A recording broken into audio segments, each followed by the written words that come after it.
Do you wonder how we're able to cruise so much? We've done over 100 cruises and spend most of our time on cruise ships. We reveal all of our secrets how you can save money, cruise like a pro, and cruise even more like us. From finding those bargain cruises to our biggest money saving tips. We'll tell you all of our secrets so you can cruise on a budget. This video is brought to you by Squarespace. Well, ahoy there cruisers, and welcome to Palermo in Sicily, Italy, where we're on another cruise. Now, we're going to do a no-nonsense video and get straight into this. Like I said, we cruise a lot. We are so lucky to be able to do so. So we have a wealth of information about how to get the best prices. And it's more important than ever because since COVID, things have went a little bit expensive across the board, not just cruising. And times are tough, times are tight, and you want to save as much money as you can. And you want to go on vacation and not pay over the odds. So we're going to give you all of the information that you need to know.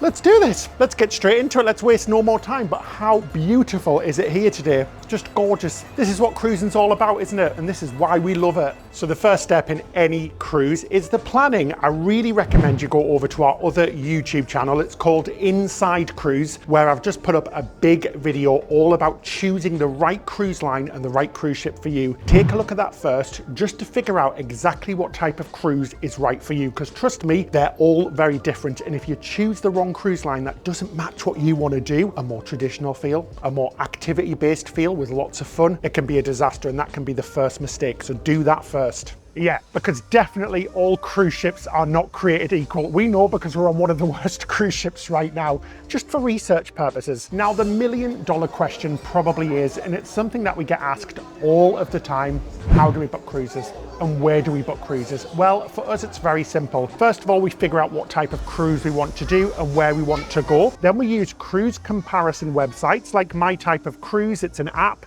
and Seascanner to sort of comb and have a look at what cruises are available at the times that we want to go. And once we've got an idea of the type of cruise we want to do, we'll go have a look at the price on the Cruise Lines Direct website, just to see if it's any cheaper than the cruise comparison website. Then we'll contact an agent to see what they can offer as well, because sometimes you can get some really good offers with agents, things like onboard credit or extra little features or combining flights and things like that.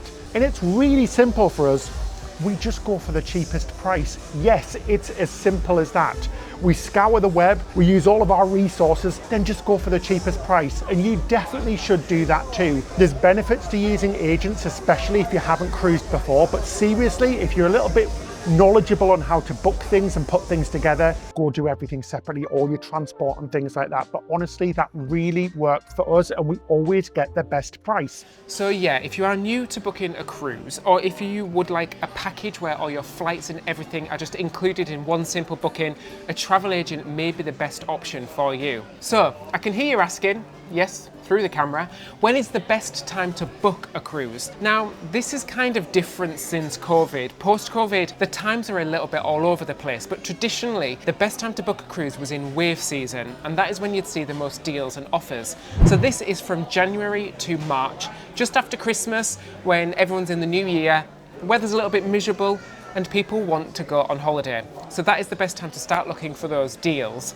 But like I said, this isn't as common now, and the deals are maybe not as fantastic as they used to be. So some tips on booking different types of cruise ships. So if you want to book a brand new cruise ship that is coming out, particularly with the big cruise lines like Disney and Royal Caribbean, the best time to book them is as early as possible. And these can go on sale 2 or even 3 years in advance. We always recommend though that you keep checking the price of them cruises after you have booked them, because it may go down in price. If that does happen, you'd have to look at how much deposit you've paid and if your deposit is refundable. Unfortunately, cruise lines more and more are now giving non-refundable deposits, but there is still some cruise lines that offer you a refundable deposit, which means that you can cancel the cruise and rebook it at a lower price. However, take a look at your deposit. It actually may be cheaper for you to cancel your cruise, lose your deposit and rebook at the new price. So essentially, we recommend not paying your final payment until the last date that you need to pay it to give yourself full flexibility. Now, what about last minute cruises? So you tend to find last minute cruises on older cruise ships,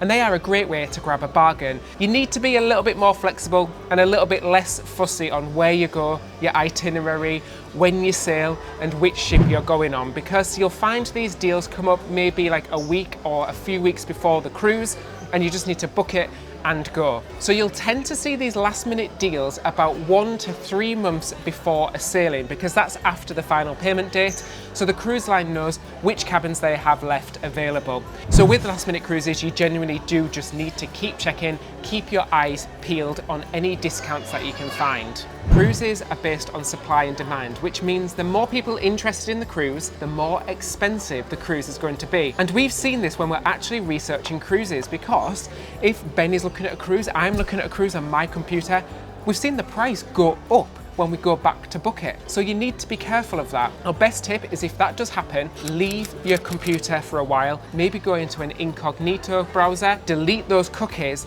make sure none of your friends and family are looking at that same cruise and that same cabin. Usually about 3 hours later, come back to it, and usually the price returns to the price that you saw. So that is a good tip. If you do see the price of your cruise constantly going up while you're researching, it's because the more people that are looking at that cruise, the more expensive it's going to get. Yeah, and the cruise lines are very, very crafty with this, because basically they know that you want to go on that cruise and that you're interested, so they're like, oh, it's going up in price, you need to book it now. Don't fall for that. It's a really good tip from David. So my next tip is about where to pick your cruise departure port, and I'm going to kind of contradict myself here a little bit, so bear with me. Pick a cruise that is closer to you, and by that we mean where it's going to be cheaper for you to get to, because then you don't have to be paying for flights. So we're based out of the UK, so cruises out of the UK and Europe are going to be cheaper for us than flying to America.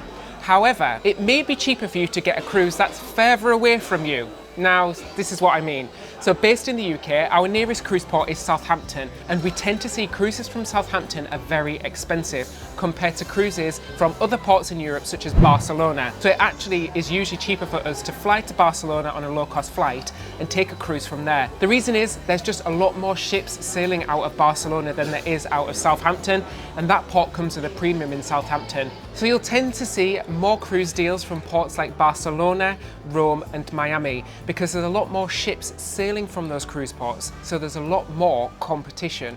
Another way to save big money as well, and something that we would definitely recommend using, is credit cards. So we use an airline credit card. So basically we book everything on our credit card, all of our food and everything, and make sure we pay it off every single month, just so we can get all of those points for really cheap flights. Now, several cruise lines, especially in the USA and North America, do offer credit cards, which can give you big benefits whilst you're on board, and extra points and things like that. We also recommend looking at cashback sites in your country as well. Quidco here in the UK, there's some in the USA as well, and also places like Costco. So if you book cruises through them, they sometimes offer you a lot in return, extra onboard credit, extra discounts, and money back as well, which is really good, things like cash back. So check all of those things as well, because trust me, they can add up in price and you can get some money back, which everybody likes, right? Also, check if you are eligible for any discounts, and by this I mean if you can get any of the discounts, like military discount, blue light discount here in the UK, which is for nurses and emergency workers. They also offer something similar in the US as well, I believe. Teachers discounts, OAP discounts, or Florida residents discounts. Just check if there is any discount schemes that you're a part of that offer cruise discounts, because you do tend to see them quite a lot. It might be a discount on the cost of a cruise, or it may just be a last minute cruise deal.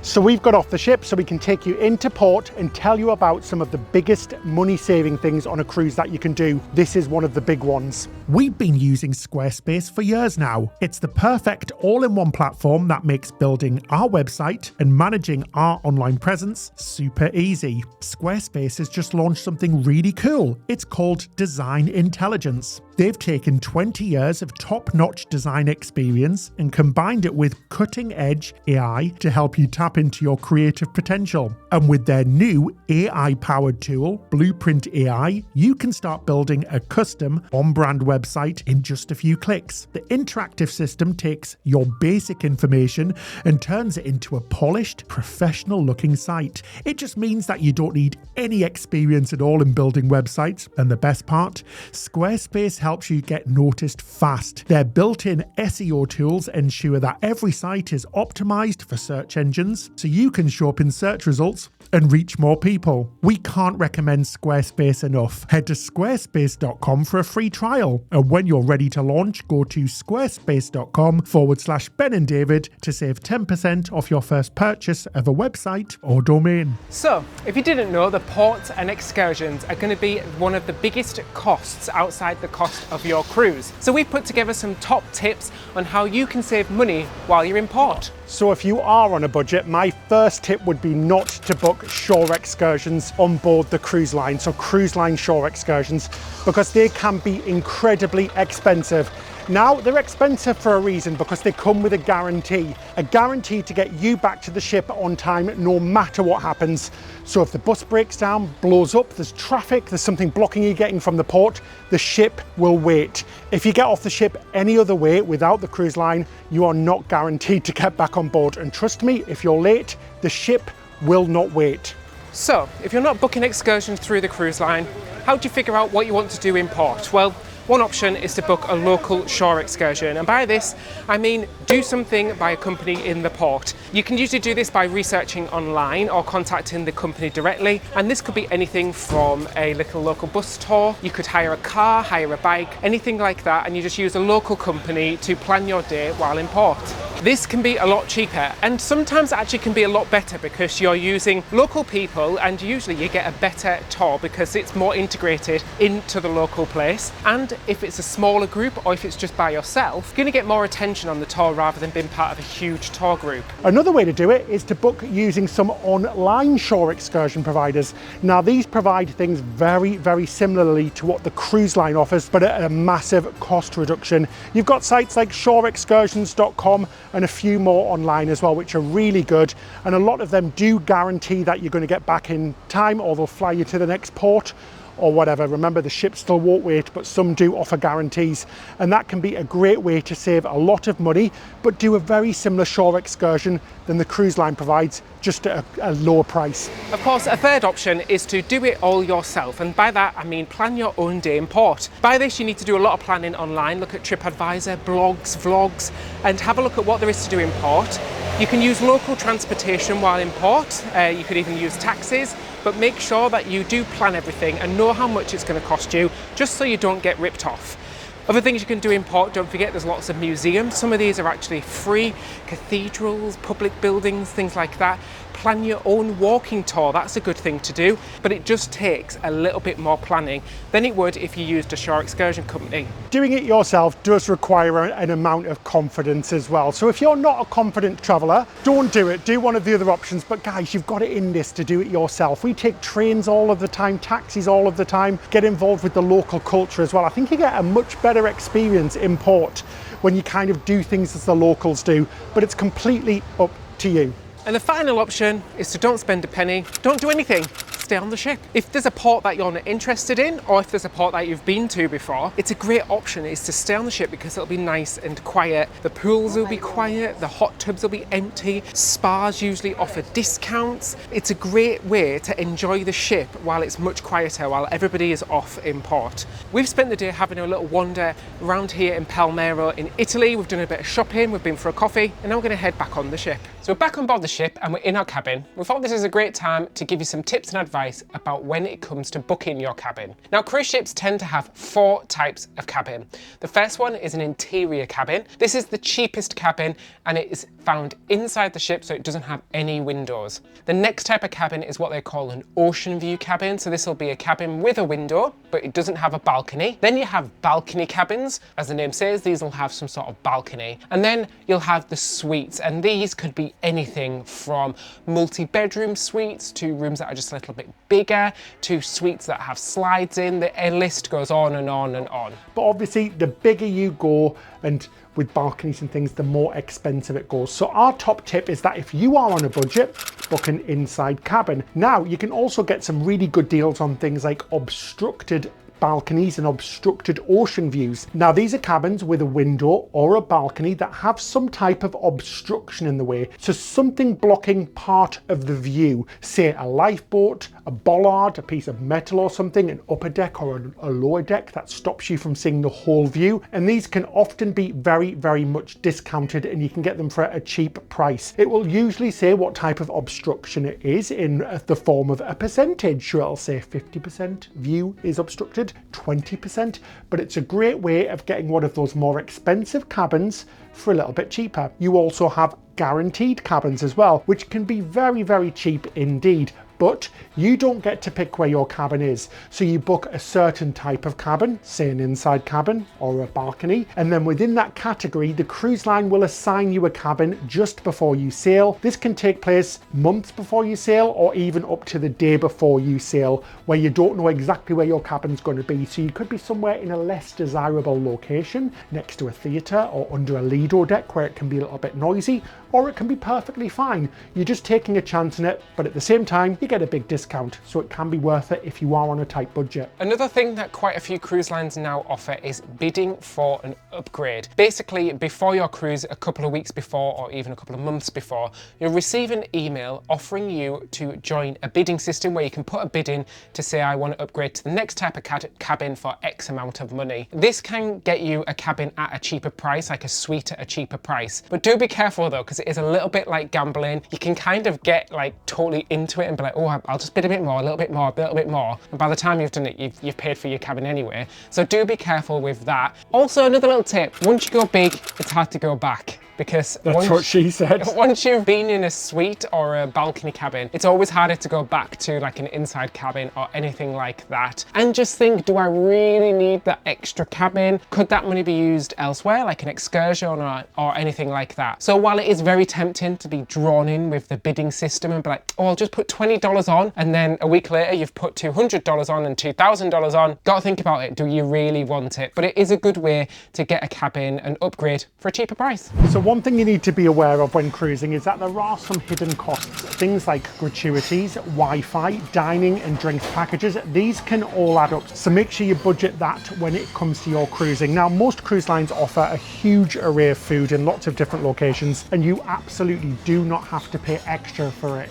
You can eat in the main dining room, you can eat in the buffets, you can eat in the quick service restaurants, all complimentary, included in the price of your cruise. So if you do want to eat in the specialty restaurants or the extra pay restaurants, you're going to pay for it. Now, before you go on the cruise, for these and drinks packages, you can usually go onto the cruise planner of that cruise line that you're sailing with and book these things for a discount. So you can book meal packages, drinks packages for cheaper than when you're on the cruise. So if you want to do that, book beforehand. But do add everything up. Are you going to drink 10 drinks a day, alcoholic drinks every single day? Or is it going to be worth just paying per drink? Add it up to see if it's worth it for you. And if you're not going to be drinking that much every single day, it could be cheaper just to buy the drinks when you want them. Much cheaper, in fact.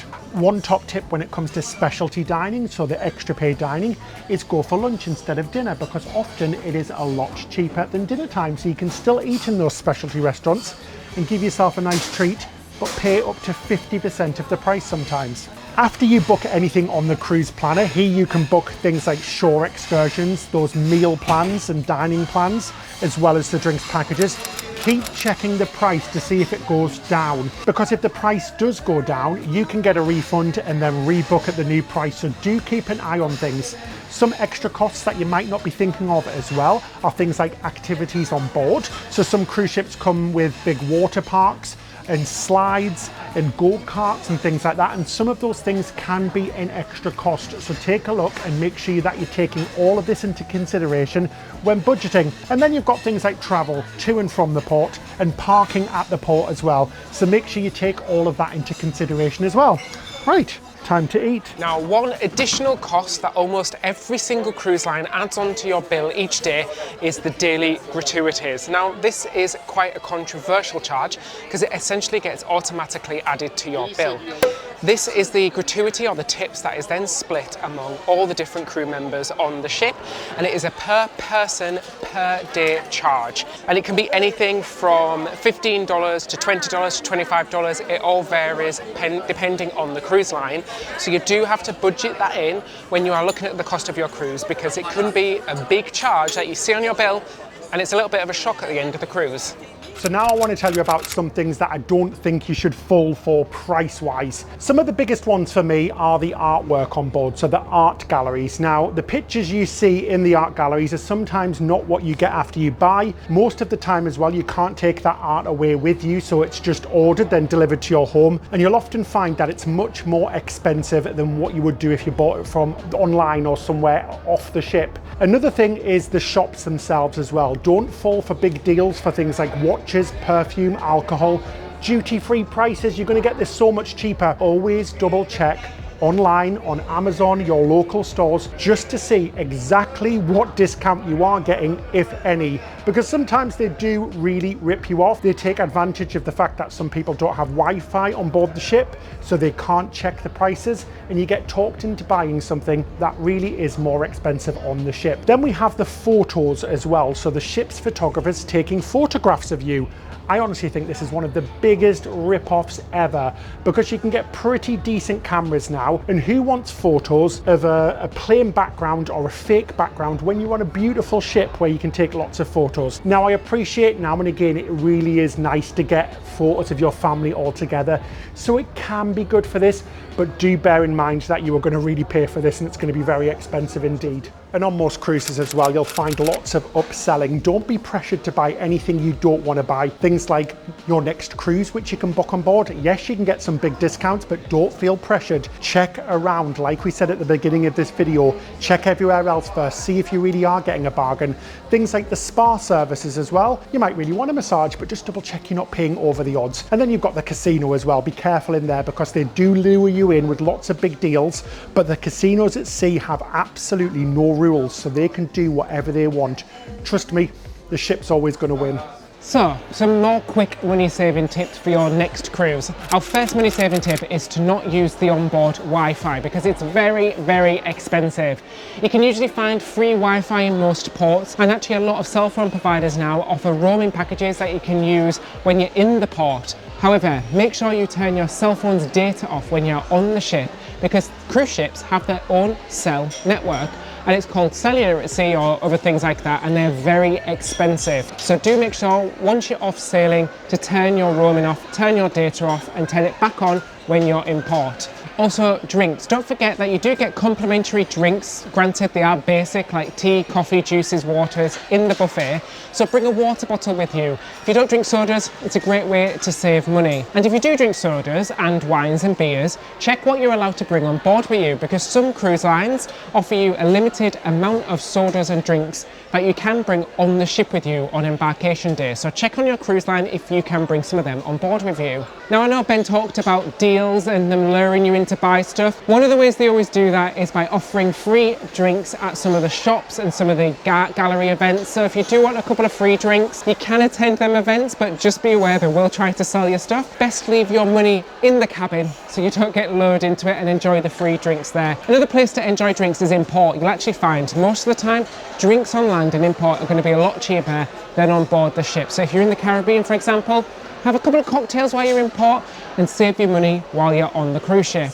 Make sure you don't use the ATM on board as well, because that will be very expensive. Most cruise lines take American dollars as well, so take lots of American dollars with single bills, $1 bills for tips and things like that. And make sure you bring every single thing with you. I'm talking things like medication and toiletries. Make sure you put a medical kit together, things like band-aids, plasters, pain medication, seasickness medication, because you can get it on board the ship, but it is going to cost you double, triple of what it costs you at home. So make sure you bring all of that stuff with you on the cruise. Finally, I'm actually going to tell you to spend money now, and it'll save you money in the long run, just in case. And then I'm talking about cruise insurance or travel insurance.